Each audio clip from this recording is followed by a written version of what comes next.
नमस्कार साथियों, मैं प्रियंका गुप्ता एचएन अध्ययन पे आप सबका स्वागत करती हूँ। कैसे हैं आप सब लोग? आशा करती हूँ कि आप लोगों ने अपने फॉर्म फिल कर लिए होंगे और जिन्होंने नहीं किए हैं तो वो लास्ट डेट से पहले अपने फॉर्म फिल कर लें। तो राजस्थान लोक सेवा आयोग से जो असिस्टेंट प्रोफेसर की भर्ती निकली हुई है, आप लोग जानते हैं कि इस बार काफ़ी बड़ी संख्या में भर्ती निकली हुई है। तो उसमें आपके 3 पेपर होते हैं, 2 होते हैं जो सब्जेक्ट से रिलेटेड होते हैं, तीसरा है जो आपका कॉमन होता है, जो मतलब सारे सब्जेक्ट में आपका पूछा जाएगा। ठीक है, तो हम लोग यहाँ पे जो क्लासेस कर रहे हैं वो हमारे पेपर जो 3 है उससे रिलेटेड ही क्लासेस यहाँ पे चल रही हैं। हमारा जो पेपर 3rd है, जिसको जनरल स्टडी ऑफ राजस्थान बोलते हैं, मतलब इसमें राजस्थान से रिलेटेड काफ़ी चीज़ें पूछी जाती हैं, जैसे आपका हिस्ट्री हो गया, आर्ट एंड कल्चर हो गया, ज्योग्राफी हो गया, राजस्थान का क्या पॉलिटिकल व्यू है वो, और वहाँ पे कैसी इकोनॉमी है, एग्रीकल्चर कैसे वर्क करता है, इन सब के बारे में इसमें पूछा जाता है। प्लस सबसे जो इम्पोर्टेंट पार्ट इसमें है, जो प्रीवियस ईयर के क्वेश्चन पेपर देख के पता चलता है, आपका जो राजस्थान का करंट अफेयर है वो काफ़ी इम्पोर्टेंट रोल प्ले करता है, क्योंकि सबसे ज़्यादा क्वेश्चन उसी से देखने को मिले हैं। प्लस राजस्थान में जो भी आंदोलन हुए हैं, जो जैसे 1857 की क्रांति हुई थी, उस टाइम पे जो आंदोलन हुए हैं उसमें किन किन लोगों ने कैसे कैसे पार्टिसिपेट किया, मतलब जो राजस्थान से रिलेट करते थे। प्लस जो महिलाएं रही थी उस टाइम पे, उनका क्या पार्टिसिपेशन रहा है, इन सबसे क्वेश्चन भी ज़्यादा देखने को मिला है। ठीक है, तो जैसे हम लोग अभी पढ़ रहे हैं हिस्ट्री में ancient civilisation of Rajasthan.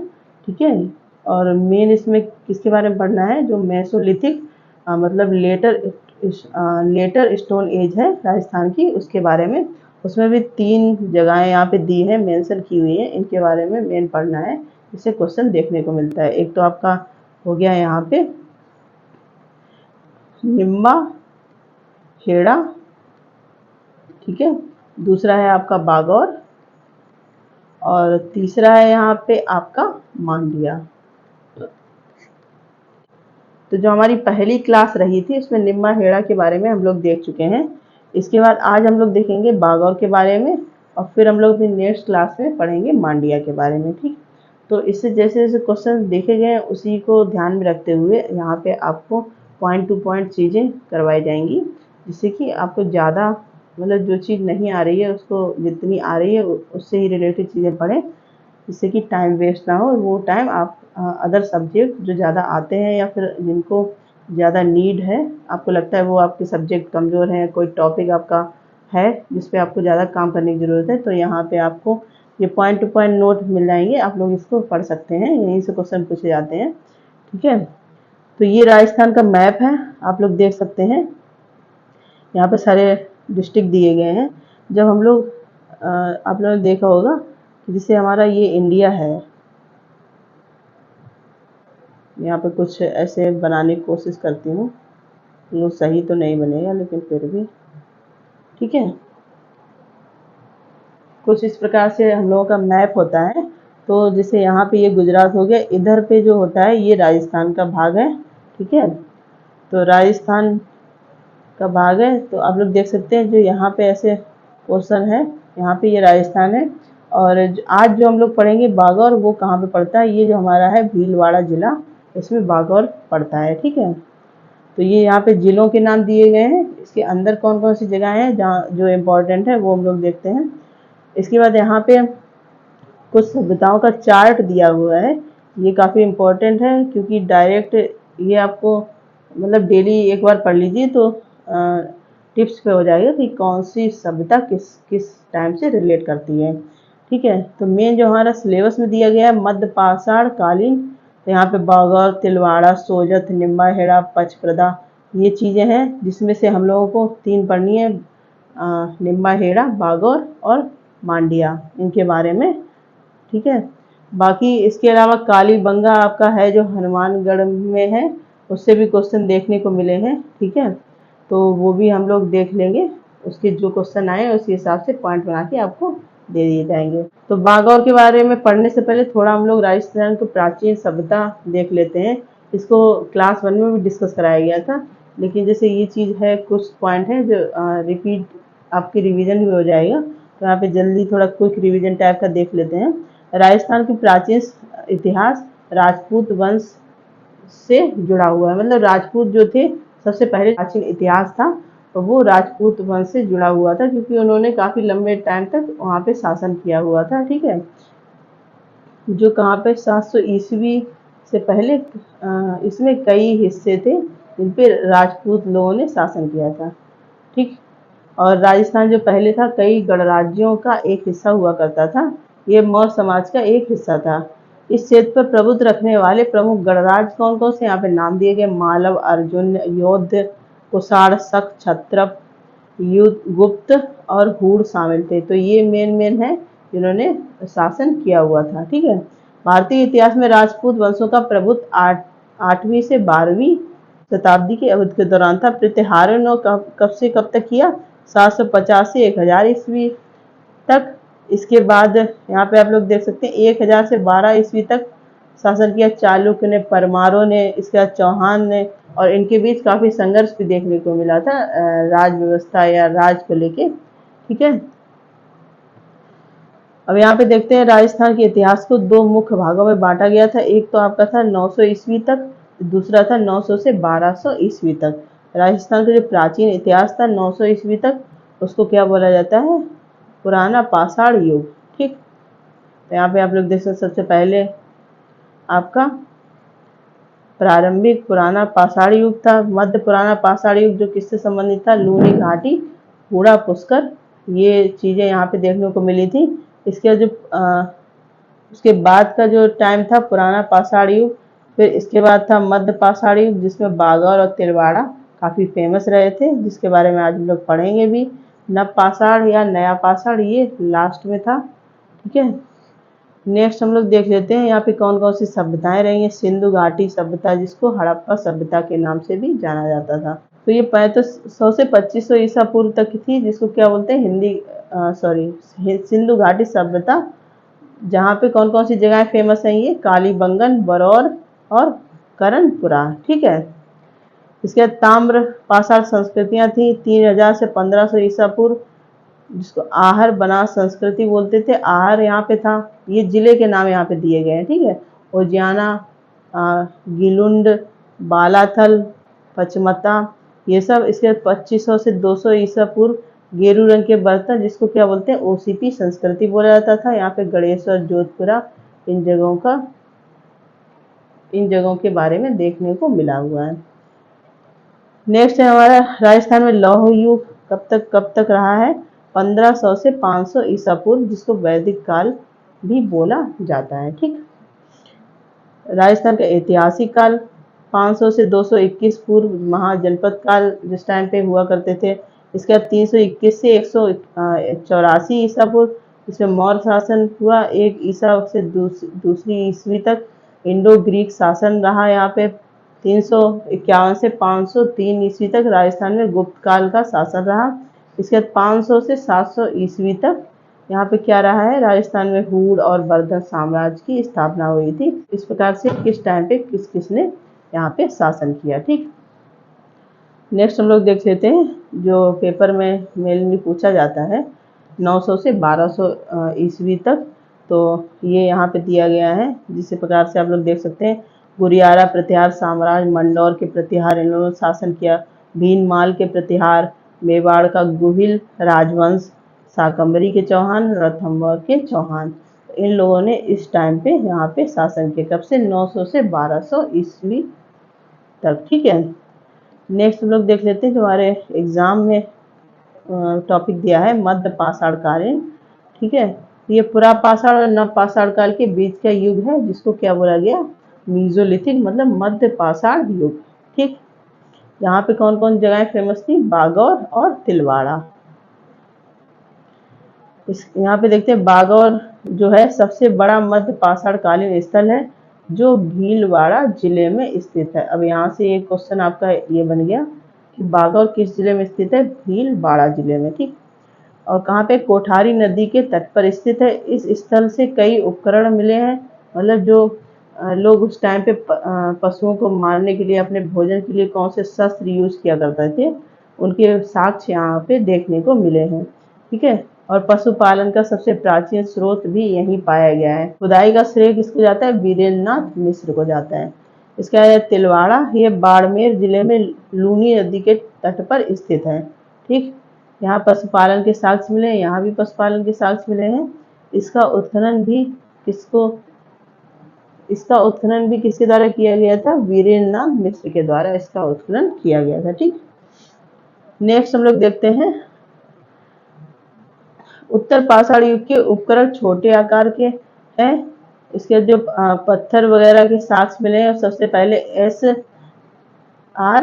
Rao, जिन्होंने ये गांव के नाम दिए, बिछौद, हरिपुरा, सिंगोली, बालूखेड़ा, अड़ी, अचनेर, ब्यावर, बामनिया, तारा, कालीकुंडा से प्राप्त किया था।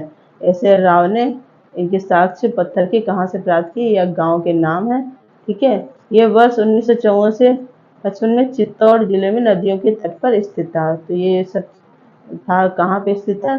चित्तौड़ जिले में जो नदियां हुआ करती थी उनके तटों पे। अब देखो किस किस प्रकार के साक्ष्य मिले। शार्प ब्लेड, ठीक है, लूनेट्स, ट्रैपेस और एगेट, क्वार्ट्स, जैस्पर, शैलेडोनी आदि के बने हुए, मतलब इन सब चीजों के बने हुए हथियार प्राप्त हुए थे। ठीक है, भीलवाड़ा जिले के कुडियास, देवती, मंगरूप से धारदार, नुकीले, छिद्रित हथियार प्राप्त हुए। उदयपुर जिले भीलवाड़ा से क्या क्या प्राप्त हुए आप लोग यहाँ देख सकते हैं। उदयपुर जिले के ये गांव है बड़ी बेदला, बिचड़ी, गरुआ, डबोक, मंदार, ये करणपुरा है, यहाँ पे कानपुरा नहीं है, करणपुरा। ठीक, ये जगह का नाम है। बिजना, मोरदई, गोटी, इंटारी गांव में अधिक सूक्ष्म पाषाणी स्थानों की खोज की गई। इसके बाद आज हमारा जो मेन टॉपिक है बागौर, इसके बारे में हम लोग पढ़ लेते हैं। इसमें क्या क्या है इंपॉर्टेंट। बागौर एक रेत के टीले पे स्थित है, मतलब यहाँ पे एक टीला टाइप का बना हुआ है जहाँ पे बागौर स्थित है। ठीक है, अब टीला क्या होता है? जो बहुत सारी मिट्टी या जीवाश्म से ऐसे दब के चीजें बन जाती है, फिर ऐसे ऊपर मतलब उसमें इकट्ठा होता जाता है, जो भी कह सकते हैं मलबा वगैरह या धूल मिट्टी, तो उसी का एक टीला जैसा बन जाता है, वहीं पे स्थित है, जिसे महासती टीले के नाम से जाना जाता है। अब महासती का क्या मतलब हो गया? वहाँ पे जो राजा लोग हुआ करते थे उनको वहाँ पे दफना दिया जाता था। ठीक है, अब उनके इतना बड़ा साम्राज्य है, इतनी सब चीजें हैं, तो उनसे उस वंश से रिलेटेड जो भी चीजें हैं, मतलब जो भी लोग डेड कर जाते थे उन सबको वहाँ पे दफनाया जाता था, तो वो एक टीला टाइप का बन गया था। तो जो स्थानीय लोग हैं वहाँ पे, जो लोकल एरिया के लोग हैं, वो उसको क्या बोलने लगे थे? महासती का टीला। तो ये क्वेश्चन भी आपको देखा गया है, तो ये इंपॉर्टेंट है यहाँ पे पॉइंट।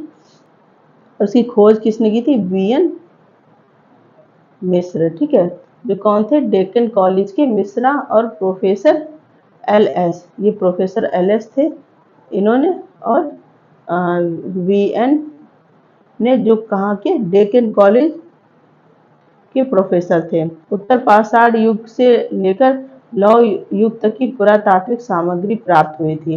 तो यहाँ बागौर से उत्तर पाषाण युग से लेके लौह युग तक, अभी ऊपर आपको बताया कब से कब तक क्या चीजें रही हैं, तो वहां तक की जो भी पुरातात्विक सामग्री थी वो कहाँ से मिली थी? बागौर जिले से। ठीक, जो मुख्यतः शिकार एवं भोजन संग्रहण के कार्य को प्रमाणित करती है। जो किसको प्रमाणित करती है? कि कैसे वहाँ पे शिकार किया जाता था, किन किन पशुओं को रखते थे वो लोग साथ में, किन किन पशुओं का मांस वगैरह खाते थे, और भोजन का संग्रहण, भोजन को कैसे इकट्ठा करते थे, क्या क्या योजनाएं अपनाते थे, इन सब के साक्ष्य भी आपके बागौर से मिले हैं। इसलिए बागौर को पशुपालन का साक्ष्य प्राप्त करता माना जाता है, कि यहाँ पे पशुपालन के साक्ष्य देखने को मिले हैं। वे बर्तनों का प्रयोग नहीं करते थे, वे एक स्थान पर पत्थरों से बने फर्श पर स्थायी निवास बनाकर रहने लगे थे। ठीक है, एक ही स्थान पे पत्थरों से अपना जो भी निवास अपने उस टाइम के हिसाब से जैसे भी करके वहीं पे रहने लगते थे, और किस जगह पर रहते थे? जहाँ पे उनको भोजन या फिर जो भी उनकी डेली यूज की चीज़ों की ज़रूरत है वो सब उनको ईजिली वहाँ से मिल जाए। ठीक है, क्योंकि इन्हें भोजन सामग्री एक स्थान पे आसानी से और प्रचुर मात्रा में मिल जाती थी। ठीक है, कहाँ पे रहते थे? जहाँ पे उनको सारी चीज़ें वहीं पे मिल जाएं। ठीक, वे कृषि और पशुपालन जैसी आर्थिक और सांस्कृतिक प्रणालियों से अवगत नहीं थे। अब वो पशुपालन करते थे, ठीक है, लेकिन उनकी क्या आर्थिक चीजें, मतलब पशु पालन से रिलेटेड क्या क्या चीज़ें कैसे उनको कृषि में यूज कर सकते हैं, इन सब के बारे में उनको पता नहीं था। वो केवल बस पशुपालन करते थे। इसके सांस्कृतिक क्या हो गया, जैसे आपने देखा है कि बहुत जगह पे बहुत सारे पशुओं को पूजा जाता है, या फिर उनको एक अलग सम्मान दिया जाता है। बहुत जगह ऐसा होता है, ठीक है। तो उन सब चीज़ों से भी वो अवगत नहीं थे कि ये सब चीज़ें भी होती हैं। इसके बाद है भारत में पशुपालन का सबसे पुराना साक्ष्य यही मिला था। मतलब पशुपालन का सबसे पुराना साक्ष्य बागौर से देखने को मिला था। उन्होंने मृतकों को अपने निवास स्थान के बाड़े में दफनाया। अब वो जो उनके यहाँ पे किसी की अगर मृत्यु हो गई है तो उसको जो जहाँ रहते थे उसी के बाड़े में दफना देते थे, ठीक है। वहाँ कुल 5 कंकाल के साक्ष्य मिले हैं, जिसमें देखा गया है कि सबको दक्षिण पूर्व से उत्तर पश्चिम तक पैर मोड़कर रखा जाता था। सबके साथ जानवर का मांस रखा हुआ था। मतलब जो भी बॉडी थी उसको इस दिशा में रखते थे, और उसके साथ क्या रखते थे, मांस का कोई टुकड़ा या कुछ भी। उस वो लोग ये सोचते थे कि ये डेड कर गया है, लेकिन खाने वगैरह की चीज़ों की ज़रूरत रहेगी, इसलिए उसके साथ मांस का टुकड़ा या मांस रख दिया करते थे, ठीक है। मृत्यु के बाद या अन्य जीवन की भावना मौजूद थी, ठीक है। उनको लगता था कि मृत्यु के बाद भी इनकी जो डेली चीज़ें हैं यूज में वाली, जैसे खाने पीने को लेके, वो उनको उनकी आवश्यकता रहेगी, इसलिए उसको रख देते थे। उत्तर दक्षिण में रखा सबका सिर उत्तर पश्चिम की ओर, दक्षिण पूर्व की ओर, पैर सीधे रखे गए। पतले और टिकाऊ मिट्टी के बर्तन मिले, चाक से बना हुआ। मतलब वहाँ पे बर्तन कैसे मिले, पतले थे और टिकाऊ थे, और जिन पे चाक से, मतलब जो हम लोग चाक आपने देखा होगा कि छोटे क्लास में यूज, अब तो खैर डस्टर और मार्कर वगैरह का यूज ज़्यादा होने लगा है, लेकिन अभी भी बहुत सारी जगह हैं जहाँ पे चाक का यूज होता है। तो उनसे उस पर कोई ना कोई डिजाइन टाइप का बना हुआ था, ठीक है। और क्या क्या चीज़ें यहाँ से देखने को मिली हैं जो पेपर पॉइंट ऑफ व्यू से रिलेटेड हैं। 5 तांबे के उपकरण के साक्ष्य मिले, जिसमें एक सुई मिली जो 10.5 सेंटीमीटर लंबी थी, एक भाले की नोक, ठीक है, एक त्रिकोणीय हथियार जिसमें 2 छेद होते थे, ठीक है। 5 तांबे के उपकरण मिले, जिसमें से ये 3 चीज़ें की डिटेल दी गई है, ठीक। तो ये था बागौर के बारे में कुछ इम्पोर्टेंट पॉइंट थे, ठीक है। अब हम लोगों का निम्मा हेड़ा हो चुका है। हम लोगों की जो पहली क्लास हुई थी वहाँ पे हम लोगों ने निम्मा हेड़ा के बारे में पढ़ा था। आज हम लोगों के बागौर के बारे में यहाँ पे देखा है। अब हम लोग अपनी नेक्स्ट क्लास में देखेंगे मांड्या के बारे में। तो ये 2 टॉपिक हैं आपको करवा दिए गए। आशा करती हूँ कि आपको समझ में आए होंगे, और फिर भी अगर आपको लगता है कोई पॉइंट छूट रहा है या फिर कोई चीज़ इम्प्रूव करने की ज़रूरत है, तो आप लोग कमेंट बॉक्स में अपना कमेंट दे सकते हैं, ठीक है। और कुछ बच्चे बात कर रहे थे कि पुराना सिलेबस है या नया सिलेबस है। तो अभी सिलेबस RPSC के द्वारा कोई अपडेट नहीं दिया गया है।